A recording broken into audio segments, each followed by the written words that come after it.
He peed in the room.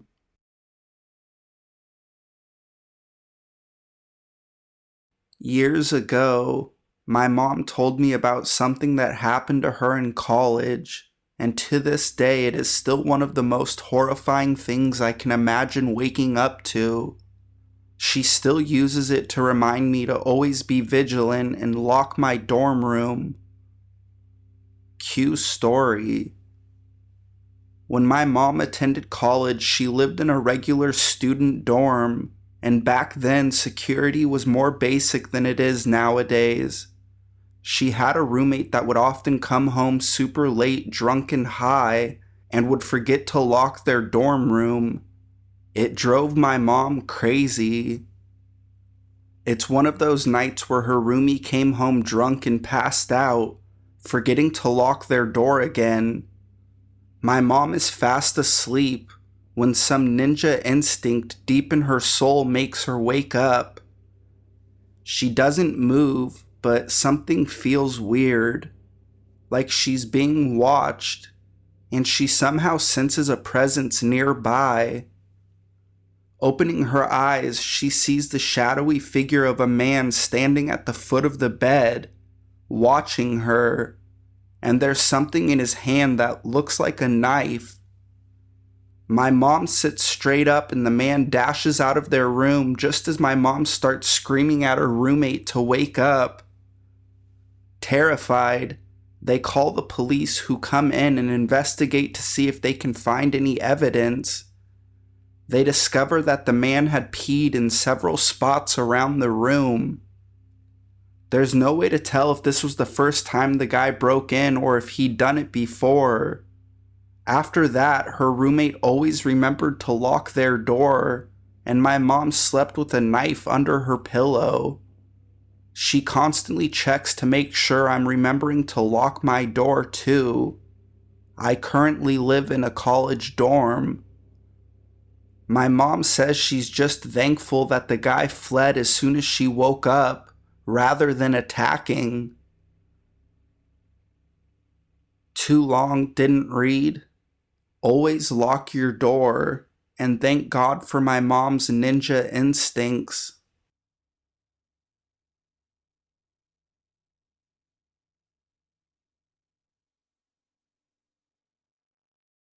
Scissors.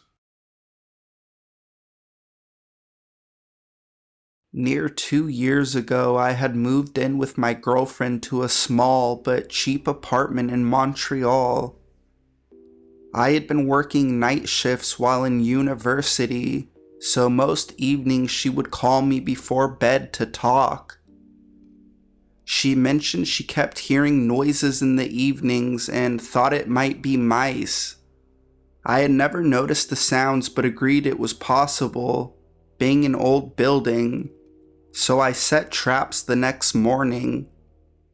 However, more and more she complained about the scratching. I would even listen for it when I was home nights, but nothing. No mice. No sounds. A few weeks later, our friends down the hall asked if we could water their plants while away. One night I received a freaked out phone call from my girlfriend.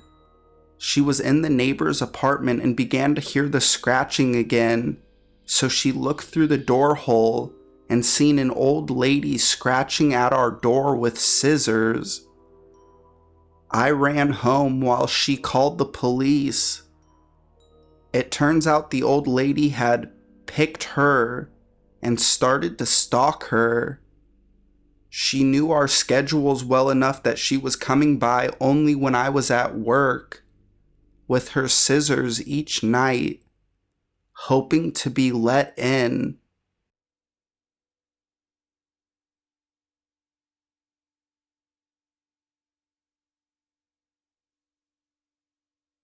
They probably would have jumped us.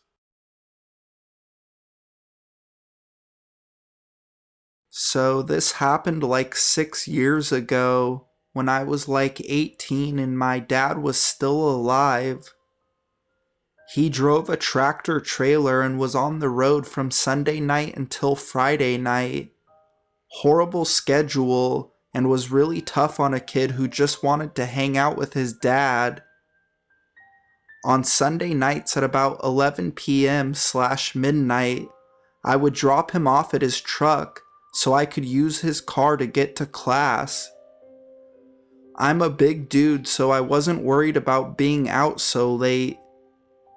Typically, all I would do is drive him to his truck, drop him off, and then go home and sleep. This night, it was particularly late, and he needed money from the ATM. He used Citizens Bank, but both ATMs were offline because of scheduled maintenance.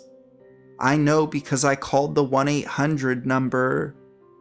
They told us they would be back online in about an hour or so me and my pops decided to just sit in the parking lot of a grocery store that had an ATM inside. The whole time we were sitting there, a group of guys, about 7 of them, had been walking around the parking lot and up and down the street. About 45 minutes after calling that 1-800 number, that group of guys slowly walked to our car. There was a car parked to our right. 4 guys stood behind our car, 1 in front of the adjacent car, and 2 at our window.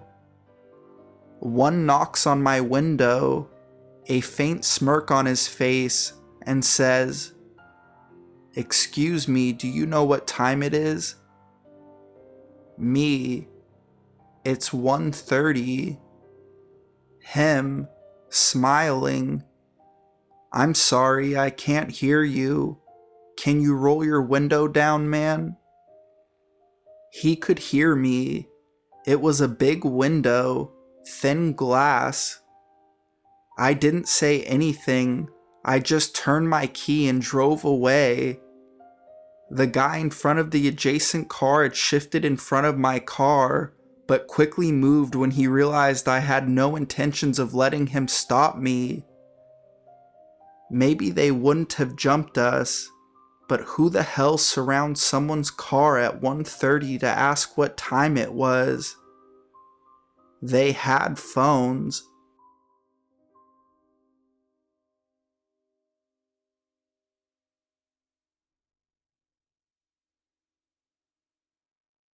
A man followed me out of a college party. When I was a sophomore in college, 2010, I attended a college party. A bunch of my friends and I were dancing in one of those awkward friend circles, and we noticed this weird guy kind of hanging around the outskirts of the circle. He was Hispanic, about 5'5", and I'd guess in his 30s. Because he looked so old, I didn't think he was a student. He also looked kind of dazed, maybe on drugs. As we danced, he kind of loitered around us. He touched my butt and a few of the other girls. We were annoyed, but we kind of just shifted away from him and continued dancing. He seemed to leave us alone. Seemed to. About 20 minutes later, I left the party with my friend, Advic. As we were walking down the sidewalk, we noticed about 20 to 30 feet behind us, the man was following us. He was walking really slowly, and since he was much shorter than both of us, I figured there wouldn't be a problem. Well, I was totally wrong. A few minutes later, I hear the slap, slap, slap of rushed footsteps on the sidewalk right behind me. Before I could turn around, he somehow jumped right in front of me and landed a hard punch right in the nose. He was about to beat me up more, but Advic wrestled him off me, and after a brief scuffle, he started walking away from us. By the way, I had never seen this guy before, and to my knowledge, he had never seen me. To this day, I constantly look over my shoulder and listen for footsteps when walking at night.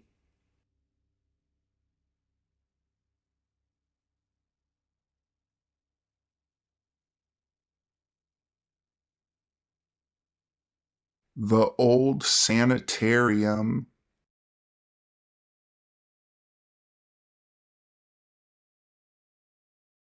The town I grew up in had an old sanitarium. It closed down in the late 60s, but the building was still there. In high school, everyone and their mom tried breaking in. Some succeeded, but others chickened out. After high school and a stint in the Marines, I found myself working private security, and what we mostly did was guard construction projects at night. Well, the sanitarium was slated for demo, and the company that bought the land planned on turning it into an apartment complex. So myself and a guy who had to be pushing 70, named Fred, were working one night. Fred was a former cop from Chicago, and before that was a Marine. We often swapped stories and we really enjoyed working together. The sanitarium was a hotbed for homeless and drug activity, and so we often had to chase tweakers or homeless folks off the property. That night, Fred and I were shooting the shit when he stops me and tells me someone just went over the fence. So we get out and head inside. Now it's important to note Fred was unarmed and all I had was my side piece.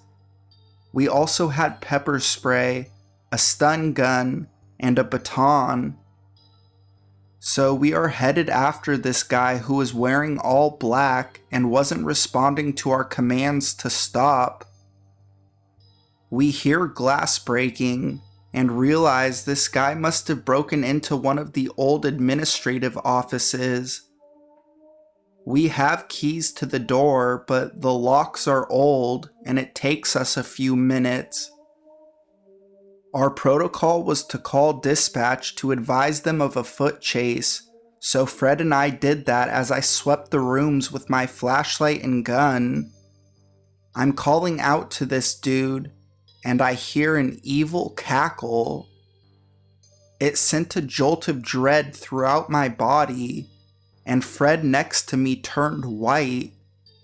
I start pleading with this guy to show himself, telling him the company called the police, which they did not. Now the laughing is coming from behind us, and it's not one voice. It sounds like several voices. Fred literally pisses himself. He is terrified, and this is a veteran and a former cop. Fred and I turn to leave, and I hear what sounds like footsteps. Then the unmistakable sound of a gun cocking. I grab Fred and we run for it. As we do, more maniacal laughing. The cops finally do show up because dispatch couldn't reach us and called it in. They go in and find 3 guys. All 3 were armed, one with a gun, one with a homemade shiv, and the other with a lead pipe. If we hadn't run, who knows what could have happened. I have a lot more stories from my time working private security, but decided to share this first. So, tweakers who tried to lure my partner and I to being hurt, if not killed, let's definitely not meet again.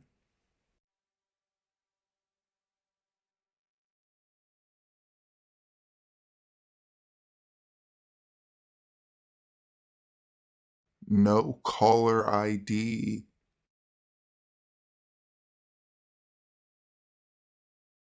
This happened almost 2 years ago. It was around 2 in the morning during the summer and I was asleep. My blinds were cracked, but my room was on the second floor of the house. I woke up to the sound of my phone vibrating against my pillow. The moon was shining through the blinds, dimly lighting up half of my room and leaving the other half in the dark. It read, "No caller ID." I don't remember why, but I felt like I needed to answer it. Groggily, I mumbled, "Hello?" A man's voice I did not recognize replied after a solid and quiet few seconds. "Are you alone?" I couldn't think of what to say. I didn't say or do anything for what felt like minutes. I couldn't put a face or name to the voice. It was low and grumbly, and he sounded like he was moving. Finally, I said, "No," and hung up. Seconds later, I heard the doggy door downstairs open. You all know the sound, but imagine that slowed down. My dog was in my bed, now moving towards me as I had woken him up. The doggy door closed. I sat in the unsettling silence, waiting for the sound of footsteps coming up the stairs. Nothing.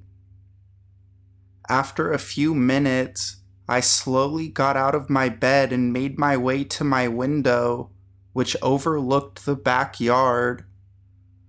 From there, I could see the back gate on the side of my house, slightly ajar. I stood and stared, unsure about what to do. I quietly went downstairs, ready to face whatever or whoever entered my house. But the back door was shut and locked. In order to get through the doggy door, the back door had to be open.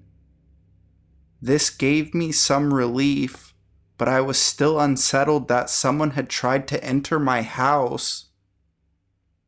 To the man who tried to break in and somehow found my old number, let's not meet, and shut the damn gate on your way out.